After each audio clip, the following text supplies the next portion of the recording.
reduce our deficit by more than $100 billion over the next decade and more than $1 trillion in the decade after that. Not only is the legislation unlikely to cut record-level spending shortfalls by one thin dime, it's likely to cost taxpayers a lot more than the $940 billion in new spending for at least 3 reasons.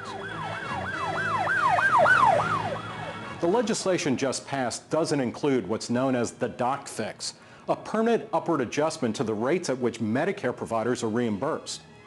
Originally part of the House bill, it was split into separate legislation to reduce the cost of reform. But both Senate Majority Leader Harry Reid and House Speaker Nancy Pelosi have said that the fix will be in later this year.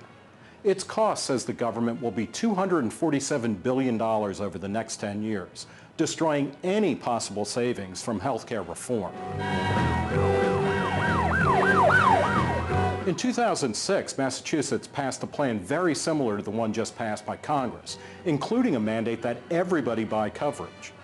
But far from bringing down prices by shoving younger, healthier people into risk pools, the Bay State now suffers the highest premiums in the country, and the cost is running about 1/3 higher than anticipated.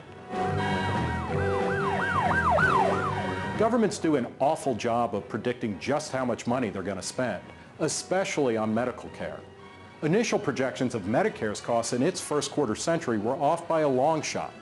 It was supposed to cost $12 billion in 1990. Instead, the cost came in at almost 10 times that figure. As a report by the Joint Economic Committee puts it, since World War II, major healthcare proposals have almost always cost more than the highest cost estimates published while the legislation was pending. Underestimating expenses isn't a bug, it's a feature of government healthcare plans. For Reason TV, I'm Nick Gillespie.